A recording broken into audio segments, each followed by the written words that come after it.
എല്ലാവർക്കും focus star P S സിയിലേക്ക് സ്വാഗതം. Kerala P S C confidential അസിസ്റ്റന്റിന്റെ ലിസ്റ്റ് പ്രസിദ്ധീകരിച്ചിട്ടുണ്ട്. ഇനി അടുത്ത ഘട്ടം എന്ന് പറഞ്ഞാൽ ഡിക്റ്റേഷൻ ടെസ്റ്റ് ആണ്. 80 വേർഡ്സ് പെർ മിനിറ്റ് ആണ് ഡിക്റ്റേഷൻ ടെസ്റ്റ് വരുന്നത്. 5 മിനിറ്റ് ആണ് ഡിക്റ്റേഷൻ, 1 മണിക്കൂറാണ് ട്രാൻസ്ക്രിപ്ഷൻ ടൈം. അപ്പോൾ ഇതിനെക്കുറിച്ചുള്ള കൂടുതൽ ഡീറ്റെയിൽസ് നിങ്ങൾക്ക് അറിയണമെന്നുണ്ടെങ്കിൽ ചാനലിൽ നോക്കിക്കഴിഞ്ഞാൽ കുറച്ച് വീഡിയോസ് ഞാൻ ഇതുമായിട്ട് റിലേറ്റഡ് ആയിട്ടുള്ള കാര്യങ്ങൾ പറഞ്ഞിട്ടുണ്ട്. അപ്പോൾ അതൊന്ന് വിശദമായിട്ട് കാണുക. അപ്പോൾ കഴിഞ്ഞ കുറച്ച് ദിവസങ്ങളിലായിട്ട് നമ്മൾ previous question 60 words per minute അതുപോലെ തന്നെ 80 വേർഡ്സ് പെർ മിനിറ്റിൽ ചെയ്തിട്ടുണ്ട്. അതായത് ഈ ഒരു കോൺഫിഡൻഷ്യൽ അസിസ്റ്റൻ്റ് മുൻ വർഷങ്ങളിൽ ഉപയോഗിച്ച പാസേജുകൾ ആണ് വായിച്ചിട്ടുള്ളത്. അപ്പോൾ ഇന്ന് വായിക്കാൻ പോകുന്നത് 2015 ഒരു കോൺഫിഡൻഷ്യൽ അസിസ്റ്റൻറ്റിന് ഉപയോഗിച്ച ഒരു പാസേജ് 120 വേർഡ്സ് പെർ മിനിറ്റിൽ വായിക്കുക എന്നുള്ളതാണ്. Wish you all the best. Okay, start. I do not think that it is necessary for me to explain at length the importance of the mother tongue as the medium of instruction to the members of this university, because you have already accepted its utility in principle and have also taken steps to give that principle a practical form.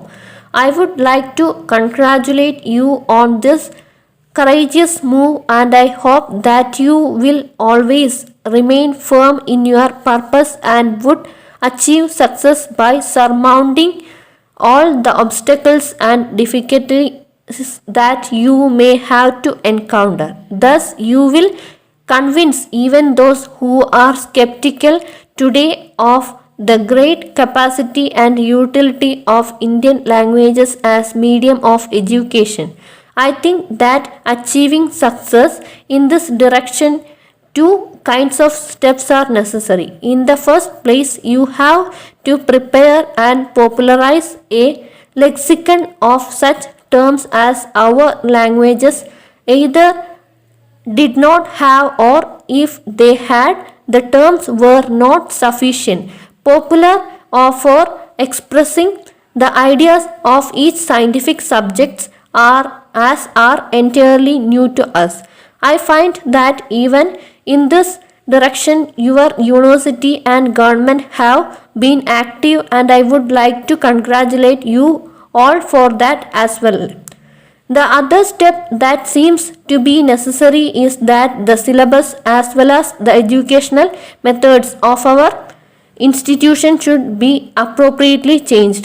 I am afraid that necessary steps in this direction are not being taken as yet, and I would like not only this university but other universities as well to pay adequate attention to this problem. Learning has great value. It has fundamental importance for the development of mind, body, and morality, and in our own times, even for the economic life of man.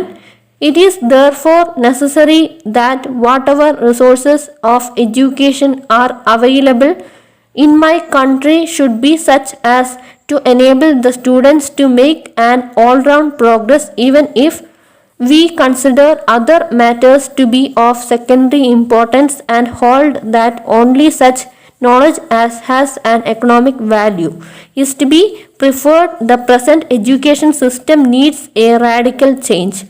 I would therefore urge that our educational system should be such as imparts knowledge of the subjects by virtue of which educated people not only be enabled to share in the wealth produced by other but also to make their contribution in increasing the total national wealth.